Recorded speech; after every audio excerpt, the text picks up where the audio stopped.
Hello दोस्तों, आप सभी को द गाइडेड क्लास में स्वागत है। चलिए देखिए, यहाँ 10th क्लास का न्यू बैच का स्टार्ट हो गया है। चैप्टर 1 मैथ का चालू किया हूँ। चैप्टर 1 का भारतीय भवन बुक, और इसमें क्वेश्चन दिया हुआ है। पहला क्वेश्चन में 3 को है, इसी को बनाते हैं, फिर इसको बाद दूसरा बनाएंगे और चैप्टर बाई चैप्टर पूरा मैथ खत्म करेंगे। ये पूरा साल भर के रहता है। हर विषय को इस चैनल को आपको पढ़ाया जाएगा। इस चैनल को जितना से जितना हो सके शेयर कीजिए। चलिए स्टार्ट करते हैं।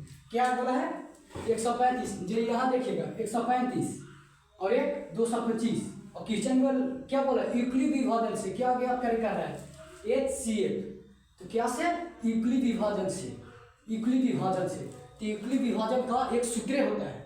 क्या देखिए, यहाँ उदाहरण के लिए समझाता हूँ। ए बराबर BQ प्लस R।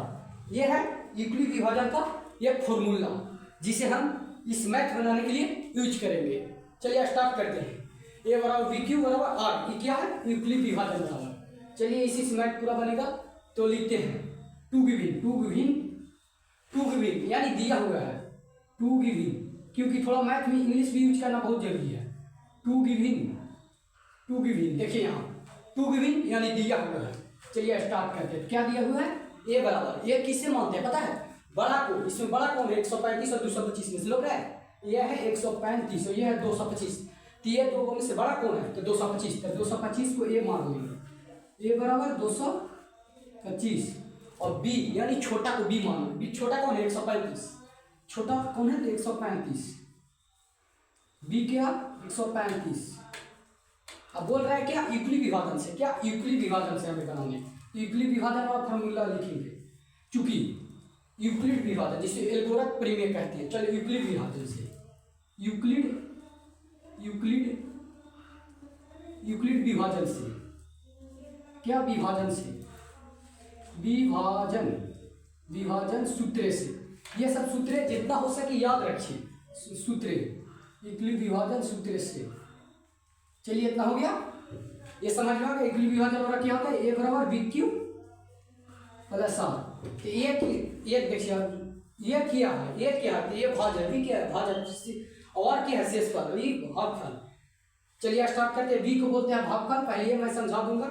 ये क्या है? तो भाजक, भाज्य बराबर भाजक। देखिए यहाँ बी क्या है? तो भाजक प्लस भागफल। ई क्यों है? भाजक। और बी क्या है? भागफल।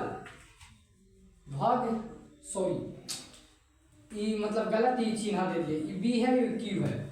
तो क्यू क्या है? भाग है, भागफल, फल। और आर क्या है? तो शेषफल,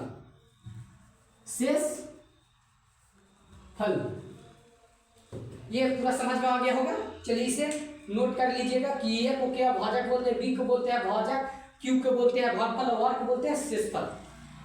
ये चैप्टर यही फॉर्मूला पर पूरा ये चैप्टर समाप्त होगा। चलिए स्टार्ट करते हैं बनाना। ये तो समझ गए हम, इसे बैठा देते हैं। ये समझाने के लिए मैं बताया था। अब सूत्र के सिर्फ प्रयोग करके इसे बनाएंगे। क्या बोला है? ए बराबर सूत्र क्या होता है? तो ए बराबर BQ प्लस R। तो ए कितना है? ये 225 था। 225 से दी रखिए बराबर बी कितना है? बी देखिए यहाँ बी बराबर 135। इसे हम क्या बोले हैं? भागफल। तो क्यू से हमें ए में भाग लगाना है। तो कितना बार में लगाएंगे? देखिए यहाँ 225 को 135 से भाग लगाते हैं। 135 से तो 135 से 200 गुना करेंगे। नहीं देखिए यहाँ 1 5 गुने 2। एकदम पूरा इजीली समझाएंगे। सिर्फ आप ये चैनल को एकदम जितना हो सके शेयर करिए और सब्सक्राइब कीजिए और कमेंट में बताइएगा चैनल कैसा लगा पढ़ाई। देखो यहाँ 135 को 2 से गुना कर देते हैं। 5 गुना 10 और 13 गुना 26 से 127, 270 आ जाते हैं। यहाँ क्या बोल रहे हैं? 225।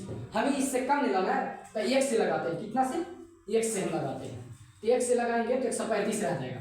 अब 135 में से 225 में से 135 घटाएंगे, है ना? 135 घटाएंगे, बचेगा 5 0 12 9 90 बच गया। क्या? एक बार में लगाए तो शेषफल कितना हुआ? 90।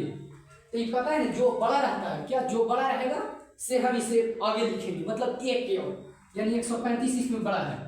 देखिए 135 बराबर 90। तब कितना बार मिलेगा 9 दूना 18, यानी जब 180 हो जाएगा हमें 135 लाना है, इसलिए एक्स लगाएंगे तो बच जाएगा 90। 135 में से हम 90 घटाते हैं 5, तो 5 रह जाएगा और ये 9 4 13 45 बचेगा। कितना 45। ये पूरा भाग लगा कर देखते रहिए कहाँ तक जाता है। 45 बचा है, कितना बार में लगाए हैं इसे हम 90 बार में लगाए हैं। 90 बार में तब 45 गुना मतलब कितना बार में लगाए, एक बार में लगाए हैं। एक बार में तो बचा 90, फिर एक बार में लगाए तब 45, कितना बचा है 45 शेषफल। चलिए आगे देखिए, आगे कौन है बड़ा 90, तो हम आगे 90 पे लिखेंगे क्या 90 बराबर 45.2 से लगा दिए 45 90 तो शेष बच गया 0।